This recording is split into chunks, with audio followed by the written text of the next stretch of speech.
জীবন যে আসলে কত কঠিন, এই প্রবাস না আসলে বুঝতাম না। দেখেন, আজকে শুক্রবার, ছুটির দিন, সবাই পরিবার নিয়ে মনে করেন বাড়ির ছুটি কাটাচ্ছে, আর আমরা এই প্রবাসে দিন রাত পরিশ্রম করেই যাচ্ছি।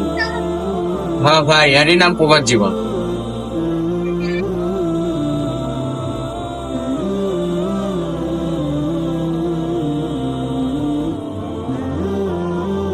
ভাই, বাড়িতে কলেজ আমি একটু ছোট বলে আমি কাজ করি। আচ্ছা, হ্যালো ভাইয়া, কেমন আছো? আছি রে, আলহামদুলিল্লাহ। তোর কি অবস্থা? আব্বা মা কেমন আছে? আমরা সবাই ভালোই আছি ভাইয়া। আমার আইফোনের কথা মনে আছে তো তোমার? আরে পাগলা, মনে আছে, সমস্যা নাই। এবার ছুটি যাওয়ার সময় নিয়ে যাবো, তুই আমার একমাত্র ভাই। ভাইয়া, আমার কিন্তু আইফোন 15 প্রো ম্যাক্সই চাই। এবার ছুটি যাওয়ার সময় অবশ্যই নিয়ে যাবো, সমস্যা নেই। আমার কিন্তু আগামীকাল 20,000 টাকা লাগবে, পাঠাই দিও। সে কি রে, গত সপ্তাহে না তোর কোচিং এর বেতন, হাত খরচের টাকা দিলাম, এত তাড়াতাড়ি শেষ? কি করলি টাকাগুলা? ধুর, তোমার কাছে টাকা চাইলে তুমি খালি 1,000 টাকা প্রশ্ন করো। আপনার বন্ধুদের সাথে কক্সবাজার বেড়াতে যাবো, আগামীকাল 20,000 টাকা পাঠাবে। বাই। হ্যালো মারুফ, হ্যালো শোন, হ্যালো।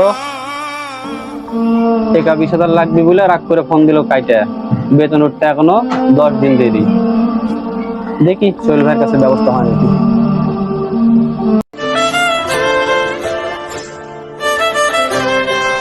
সোহেল ভাই, ভাই ছোট ভাই ফোন দিছিল, টাকা 20,000 লাগবে বলে রাগারাগি করে ফোন কাটে দিল।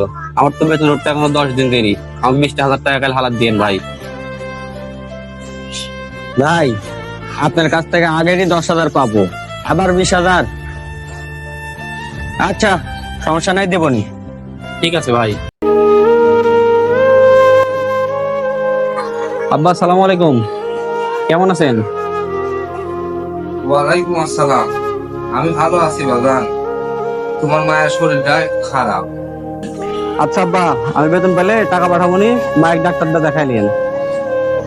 আচ্ছা, দেখাবনি। সেই জন্য তোমার কাছে ফোন করা। বাড়ির টাইলস আর রঙের কাজ করা লাগবে, অনেক টাকা পয়সার দরকার। আচ্ছা আব্বা, আমি বেতন পেলে 2 লাখ পাঠাবো নি, হবে নি তো নাকি? তা না গোবিন্দ বা, সামনে মাসে তোমার বোনের বিয়ে, মেলা খরচ, কি দিয়ে কি করবো নেই কিছু বুঝে উঠতে পারছি না। আব্বা, এরা বসালে আপনার চিন্তা করা লাগবে না। বোনের জন্য গয়না কসমেটিক কিনা লিয়া 1 মাসের ছুটিতে আমি বাড়িতে আসছি, আপনার কোনো চিন্তা করা লাগবে না। না না, তোমার দেখা দশা লাগবে না। যাওয়ার সময় অনেক খরচ, টাকা কামাই করতে গেছো, ওই বোনের বিয়ে আনন্দ ফুর্তির আশা বাদ দাও। 1 মাসের ছুটি না নিয়ে ওটি কাম করো, এদিকের খরচটা এগিয়ে যাবে নি। আর ভিডিও কলে বিয়েটা দেখে দিও। আচ্ছা ঠিক আছে আব্বা, আমি কাজের সাইড আছি তো, পরে ফোন দেবো নি।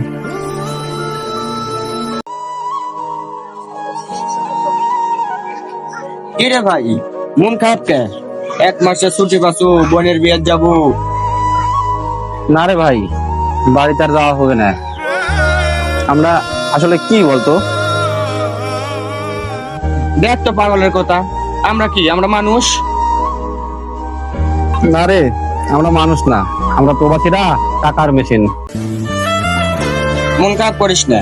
বাবা মা, বন্ধু বান্ধব, আত্মীয় স্বজন, প্রিয় জন্মভূমি ছেড়ে আমরা এই প্রবাসে কঠোর পরিশ্রম করতে এসেছি, প্রিয়জনের মুখে হাসি ফোটানোর জন্য। আমাদের জীবনে আবেগ, অনুভূতি, সুখ, শান্তি এর কোনো মূল্য নাই, কারণ আমরাই প্রবাসী।